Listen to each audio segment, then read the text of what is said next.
₹35 માટે જેતપુર ટોલ નાકે બબાલ કરનારની પોલીસે કરી બરાબરની સર્વિસ। આ દ્રશ્યો જેતપુરના પીઠડિયા ટોલ પ્લાઝાના છે। ફાસ્ટેગમાંથી ₹35 કપાતા એક કાર ચાલક અચાનક રોષે ભરાયો। ઉશ્કેરાયેલા શખ્સે ટોલ બૂથમાં ઘૂસીને કર્મચારીને ગળું દબાવી દીધું। એટલું જ નહીં, કર્મચારીને જ્ઞાતિ વિશે અપમાનજનક શબ્દો કહીને થપ્પડ મારી। આખરે શિફ્ટ સુપરવાઇઝરે વચ્ચે પડીને કર્મચારીને મહા મહેનતે છોડાવ્યો। દાદાગીરીની આ ઘટના 2 દિવસ બાદ પીડિત કર્મચારીએ હિંમત ભેગી કરી વીરપુર પોલીસ મથકમાં સત્તાવાર રીતે ફરિયાદ નોંધાવી। સીસીટીવીના આધારે પોલીસે તાત્કાલિક એક્શન લીધા અને આરોપી વિપુલ કાઠીને ઝડપી પાડ્યો। કાયદાનું ભાન કરાવવા માટે વીરપુર પોલીસે આરોપીને સાથે રાખીને બનાવ સ્થળે એટલે કે પીઠડિયા ટોલ પ્લાઝા તેમના ગામના આખી ઘટનાનું રિકન્સ્ટ્રક્શન કર્યું। પોલીસે આરોપીઓને રોફ ઉતારીને કાયદો હાથમાં લેનાર તત્વોને કડક સંદેશ આપ્યો। વડોદરામાં થોડા દિવસે ઘરમાં ઘૂસી વૃદ્ધ દંપતીને બંધક બનાવી અને લૂંટ ચલાવવામાં આવી। વડોદરામાં થોડા દિવસે લૂંટારુએ આતંક મચાવ્યો। લૂંટારુએ એક વૃદ્ધ દંપતીને તેમના જ ઘરમાં બંધક બનાવીને ચપ્પુ મતાવી મારપીટ કરી લાખો રૂપિયાની મત્તાની લૂંટ ચલાવી, જેના કારણે સમગ્ર પંથકમાં ભયનો માહોલ પેદા થયો। સમા વિસ્તારના સંતોષીનગર સોસાયટીમાં 83 વર્ષીય ટીપી રાધાકૃષ્ણન તેમના પત્ની સાથે ઘરે હતા ત્યારે અજાણ્યા લૂંટારુઓ ઘરમાં ઘૂસી આવ્યા। આરોપીએ દંપતીને ચપ્પુ બતાવી ડરાવ્યા અને તેમની સાથે મારપીટ પણ કરી। વૃદ્ધ દંપતીએ પ્રતિકાર કરવાનો પ્રયાસ કર્યો, પરંતુ લૂંટારુએ તેમને બળજબરીપૂર્વક એક રૂમમાં પૂરી દીધા, જે બાદ આખા ઘરમાં સામાન વેરવિખેર કરી નાખ્યો।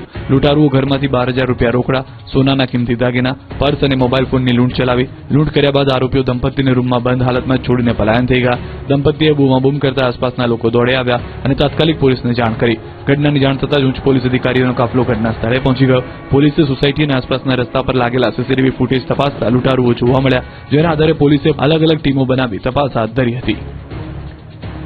આ તરફ વલસાડ શાક માર્કેટ વિસ્તારમાં મહિલાને બંધક બનાવી કરી લૂંટ। વલસાડ શહેરના શાકભાજી માર્કેટ વિસ્તારમાં થોડા દિવસે લૂંટની ઘટના બની। શાકભાજી માર્કેટ વિસ્તારમાં આવેલ વિશાલ એપાર્ટમેન્ટમાં ઘરમાં રહેતી વૃદ્ધા અને કામવાળીને બંધક બનાવી અને લૂંટારુઓએ લૂંટ ચલાવી।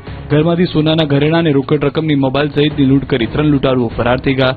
લૂંટારુઓ ચપ્પુ છરા સાથે આવ્યા હતા અને ડરાવી ધમકાવી મહિલા પર હુમલો કર્યો હતો। જોકે કામવાળી વચ્ચે આવતા તેને પણ ઈજા થઈ હતી। ત્યારબાદ આ લૂંટારુ ઘરમાંથી અંદાજે 4.5 લાખથી વધુની લૂંટ કરી ફરાર થઈ ગયા। આ ઘટનાની જાણ થતાં પોલીસ તાત્કાલિક ઘટના સ્થળે પહોંચી સીસીટીવી ફૂટેજના આધારે તપાસ શરૂ કરી। વડોદરાની એસએસજી હોસ્પિટલમાં મૃતદેહ ડિકમ્પોઝ થઈ જતા મૃતકના પરિવારજનોએ હોબાળો મચાવ્યો।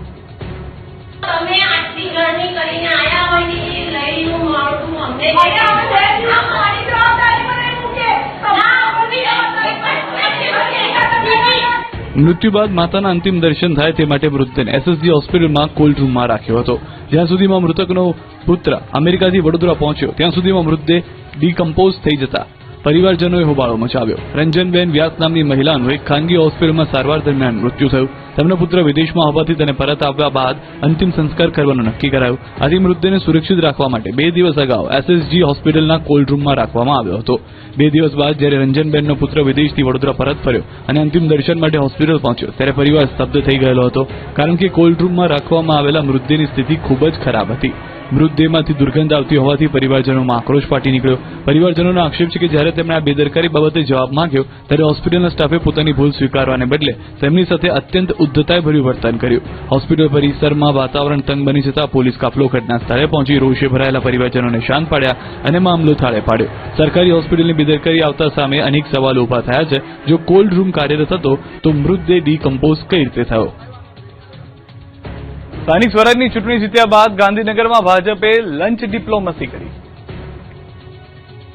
સ્થાનિક સ્વરાજ્યની ચૂંટણીના પરિણામો બાદ ભાજપની બેઠક યોજાઈ। ગાંધીનગર કમલમ કાર્યાલય ખાતે શુભેચ્છા બેઠક યોજાઈ।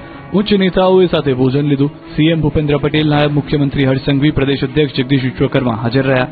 બેઠકમાં ચૂંટણી પરિણામોનું ઝોન વાઇઝ વિશ્લેષણ, મનપામાં નવી બોડી બનાવવાની પ્રક્રિયા મુદ્દે પણ બેઠકમાં ચર્ચા થઈ। બીજી તરફ સ્થાનિક ચૂંટણીમાં ભાજપની ભવ્ય જીતનું પોસ્ટમોર્ટમ કરતા સામે આવ્યું છે કે ભાજપના માઇક્રો મેનેજમેન્ટના કારણે કેસરીયો લહેરાયો। ભાજપ ચૂંટણી લઈને સતત ગ્રાઉન્ડમાં રહેવામાં કારણે મળી છે જીત। ભાજપે ચૂંટણી દરમિયાન કરી સેંકડો રેલીઓ। ભાજપના પ્રદેશ પ્રમુખ જગદીશ વિશ્વકર્મા રાજ્યભરમાં 53 જેટલી રેલીઓ યોજી હતી। મુખ્યમંત્રી ભૂપેન્દ્ર પટેલે પણ રાજ્યભરમાં 32 રેલીઓ અને જિલ્લા કક્ષાએ રેલીઓ સભા કરી હતી। નાયબ મુખ્યમંત્રી હર્ષ સંઘવીએ પણ 32 રેલી સભા ગજવી છે। ભાજપના કાર્યકરો મંડળ વાઇઝ 1,35,000 ગ્રુપ મીટિંગ યોજી। મહિલા મોરચા 1800 સ્થળોએ હનુમાન ચાલીસા દ્વારા પ્રચાર કરાયો। ઉપરાંત બાઇક રેલી, સંવાદ અને ખાટલા બેઠક, ઓડલા બેઠક થઈ। કોડીનાર તાલુકા પંચાયત રચવા અપક્ષ કિંગમેકરની ભૂમિકામાં। ગીર સોમનાથના કોડીનાર તાલુકા પંચાયત રચવા માટે કોકડું ગૂંચવાયું છે. ભાજપનો ગઢ ગણાતા અને કેબિનેટ શિક્ષણ મંત્રી ડોક્ટર પ્રદ્યુમન વાજાની વિધાનસભામાં 12 બેઠક કોંગ્રેસ, 11 ભાજપ અને 1 અપક્ષ ઉમેદવાર વિજેતા થતા હવે અપક્ષ કિંગ મેકરની ભૂમિકામાં છે. કોંગ્રેસને સત્તા સંભાળવા 1 બેઠક જોઈએ, જ્યારે ભાજપને 2 બેઠક જોઈએ. એવામાં અપક્ષ ઉમેદવાર અસ્મિતાબેન જાદવ હુકમનો એક્કો સાબિત થઈ શકે છે. અપક્ષ ઉમેદવાર કોડીનારના અરણીજ ગામના વતની છે, જેમણે દાવો છે કે ભાજપ કોંગ્રેસ બંનેમાંથી કોઈ પાર્ટીએ સંપર્ક કર્યો નથી. આપણે ખરેખર બેમાંથી એકેય પાર્ટીનો ફોન નથી? નહીં કોઈ નહીં ખરેખર. ઓકે, હવે માની લઉં કે જો આ હું સ્પષ્ટ તમને કહું, 12 કોંગ્રેસને છે, 11 ભાજપને છે, 1 તમે છો. તમે હુકમના એકા છો. અત્યારે કોઈ એક પક્ષમાં જાશો પછી જ તાલુકા પંચાયતની રચના થશે. હા, પણ હું તમને એમ કહું છું કે 12 છે, ભાજપને લેવા માટે ભાજપની 2 જોઈએ. હા, ભાજપને 2 જોઈએ, જેડી કોંગ્રેસની 1 જોઈએ છે. તો જૂનાગઢ તાલુકા પંચાયતમાં ટાઈ પડી છે. ભાજપ અને આપને 9 બેઠક મળી છે, ત્યારે હવે આમ આદમી પાર્ટીને ભાજપ તેના નેતાઓને તોડશે તેવો ડર સતાવી રહ્યો છે, જેથી આપના વિજેતા ઉમેદવારોની બેઠક બોલાવવામાં આવી હતી. ગોપાલ ઇટાલિયા બેઠક બોલાવી ઉમેદવારોને તોડવાની કોશિશને રોકવાના પ્રયાસ કર્યા. તાલુકા પંચાયતમાં સત્તા બનાવવા અંગે ચર્ચા કરી. બનાસકાંઠા વડગામમાં જિગ્નેશ મેવાણીના કારણે કોંગ્રેસ હારી હોવાનો આક્ષેપ. સ્થાનિક સ્વરાજની ચૂંટણીમાં કોંગ્રેસની ભૂંડી હાર બાદ કોંગ્રેસ નેતાઓમાં વિખવાદ શરૂ થઈ ગયો છે. ધારાસભ્ય જિગ્નેશ મેવાણી પણ પોતાના વિસ્તારમાં કોંગ્રેસનો પંજો લહેરાવી શક્યા નથી, ત્યારે બનાસકાંઠામાં કોંગ્રેસની હાર મેવાણીના કારણે થઈ હોવાનો આક્ષેપ થયો છે. પૂર્વ જિલ્લા પંચાયત સદસ્ય દિનેશ પરમારે હારને લઈને જિગ્નેશ મેવાણીને જવાબદાર ગણાવ્યા. તેમણે આક્ષેપ કરતા કહ્યું કે કોંગ્રેસને હરાવવા કાવતરું રચાયું, આડેધડ ટિકિટોની લાણી કરી કોંગ્રેસને હરાવી. વડગામ ધારાસભ્ય પોતાનો જનાદેશ ખોઈ ચૂક્યા છે. અનુસૂચિત સમાજની 5 બેઠકો પર કોંગ્રેસની હાર થઈ છે, ત્યારે પ્રજા તેમની સાથે નથી તો તેમણે રાજીનામું આપી દેવું જોઈએ. કે આ જે થઈ રહ્યું છે એ કોંગ્રેસને હરાવવાનું કાવતરું થઈ રહ્યું છે, અને આ જે કર્યું હોય તો એ માત્ર ને માત્ર એનો જવાબદાર જિગ્નેશ મેવાણી વડગામ ધારાસભ્ય છે. એટલે ખરેખર વડગામ ધારાસભ્ય એની પોતાનો જનાદેશ પણ ખોઈ બેઠા છે. અનુસૂચિત જાતિની 5 જેટલી સીટો હતી એ તમામ સીટો ઉપર કોંગ્રેસ હાર્યું છે, અને એટલો ભારે રકાસ કરી દીધો છે બનાસકાંઠામાં, અને એમનો જન્મ એમણે ખોઈ બેઠો છે. તો ખરેખર એમણે રાજીનામું આપી દેવું છે. 15 મહાનગરપાલિકામાં ભાજપનો ભગવો લહેરાયા બાદ શહેરના નગરપતિ કોણ બનશે તેની ચર્ચાએ હવે જોર પકડ્યું છે. 15 મહાનગરપાલિકાઓની ચૂંટણીમાં કેસરીઓ લહેરાયા બાદ હવે અહીં નગરપતિ કોણ બનશે તેને લઈને ચર્ચાઓએ જોર પકડ્યું. Mayor, deputy mayor, standing committee chairman, શાસક પક્ષના નેતા અને દંડક માટે લોબિંગ શરૂ થઈ ગયું છે. ત્યારે અમદાવાદ મહાનગરપાલિકાના નગરપતિ સાથે મુખ્ય 5 અધિકારીઓ માટે કોણ કોણ રેસમાં છે તેની વાત કરીએ તો પ્રથમ 2.5 વર્ષની ટર્મ માટે મેયર પદ પર ઓબીસી પુરુષ માટે અનામત છે. અનુભવી અને સિનિયર રહી ચૂકેલા કોર્પોરેટરને મેયર બનાવવામાં આવી શકે છે. સુરત મહાનગરપાલિકામાં મેયર તરીકે નેન્સી શાહ, ઉર્વશી પટેલ, એડવોકેટનું નામ સૌથી આગળ ચાલી રહ્યું છે. મોરબી મહાનગરપાલિકા માટે ભૂપત જારિયા, ભાવેશ કંજારિયા અને ગણેશ ડાભીમાંથી કોઈ એક મેયર બની શકે છે. પોરબંદરના નગરપતિ માટે સાગર મોદી, ભાવિકા, દીપક જુંગી અને વિક્રમ ઓડિત્રા રેસમાં છે. તો વાપી મહાનગરપાલિકામાં મિત્તલ નંદાણીયા, ઉન્નતિ પટેલ અને પ્રિયંકા કહારમાંથી કોઈ એક મેયર બની શકે છે. વડોદરા મનપામાં મેયર પદ માટે વોર્ડ 12માંથી વિજેતા સમીર વાઘેલાનું નામ સૌથી વધુ ચર્ચામાં છે. નડિયાદમાં ઈશિત પટેલ અથવા મનીષ પટેલ બની શકે છે મેયર. મહેસાણા મહાનગરપાલિકામાં મેયર પદ માટે નૈનાબેન પ્રજાપતિનું નામ મોખરે છે. ભાવનગર મહાનગરપાલિકામાં કાળિયાબીડ વોર્ડના વર્ષાબા પરમાર, શીતલબેન જોશીનું નામ આગળ ચાલી રહ્યું છે. તો સુરેન્દ્રનગર મહાનગરપાલિકાના મેયર માટે ગજેન્દ્રભાઈ ચૌહાણ, રાકેશ રાઠોડનું નામ ચર્ચામાં છે. રાજપીપળા નગરપાલિકા ચૂંટણીમાં ચાની લારી ચલાવતા મહિલા બન્યા કોર્પોરેટર. રાજપીપળા નગરપાલિકાની ચૂંટણીમાં ભાજપે ચાની કિટલી ચલાવતા ગીતાબેન પાટણવાડિયાને ટિકિટ આપી હતી. તેમણે ચૂંટણી મેદાનમાં જીત મેળવી છે.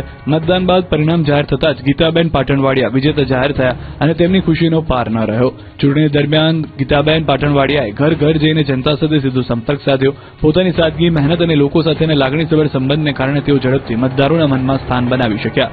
ભલે કોર્પોરેટર બની ગયા હોય, પરંતુ તેઓ ચાની કિટલીનો ધંધો તો ચાલુ જ રાખશે. સાથે હવે તેઓ એ જ સ્થળ પર પોતાનું નાનું કાર્યાલય પણ શરૂ કરશે. આ કાર્યાલય દ્વારા તેઓ વિસ્તારના નાગરિકોની સમસ્યાઓ સાંભળી તેનું નિવારણ લાવવા માટે પ્રયત્નશીલ રહેશે. આમ ગીતાબેને જંગી બહુમતીથી જીત મેળવીને સમાજને નવી રાહ ચીંધી છે. ધારાસભ્ય અલ્પેશ ઠાકોરે સમાજને ખોટા ખર્ચ અને દેખાદેખી નહીં કરવા સલાહ આપી તો વિરોધીઓને પણ લીધા આડે હાથ. મહેસાણા જિલ્લાના વિસનગરમાં જ ઠાકોર સમાજના સમૂહ લગ્ન યોજાયા. અહીં ધારાસભ્ય અલ્પેશ ઠાકોરે સમાજને મહત્વપૂર્ણ સંદેશ આપ્યો. તેમણે ખાસ કરીને લગ્ન પ્રસંગોમાં થતા અતિશય ખર્ચા અને દેખાડાની પ્રથાઓ અંગે ચિંતાજનક મુદ્દાઓ ઉઠાવ્યા. અલ્પેશ ઠાકોરે જાહેર મંચ પરથી સમાજને આહવાન કર્યું કે દેખાડો કરવા દેવું ના કરો, વીઘો વેચીને લગ્ન ના કરો. મધ્યમ વર્ગ બધા જોતા રહી જાય તેવા પ્રસંગો કરવાની લાઈમાં પાયમાલ થઈ રહ્યો છે. સમૃદ્ધ લોકોને તમારો દેખાડો જોવાનો સમય નથી. કોઈ સમૃદ્ધ લોકોએ વટ માર્યો છે, એમણે લગ્ન કર્યા છે, તો મારે પણ એવા કરવા. 2 વીઘા ઓછી થઈ જાય પણ વટ પાડી દેવો છે. 2 વીઘા ઓછા કરવાનો વટ થોડો કરાય. દાગીના ગીરવે મૂકી દાગીના વેચી પ્રસંગ થોડા થાય. વ્યાજે લીધેલા પૈસાથી થોડા વટ મારાય. 1 વર્ષ પછી દીકરાના ગજવામાં 2000 રૂપિયા ના મળે ત્યારે દીકરો તમને માફ નહીં કરે. એ પૂછશે તમને કે બાપા મને તો ખબર નથી પડતી, પણ તમને ખબર ના પડી કે આવો વટ ના મરાય. વિનંતી કરું છું, ખોટા દેખાડા ખોટા ઘટનામાંથી બહાર નીકળો.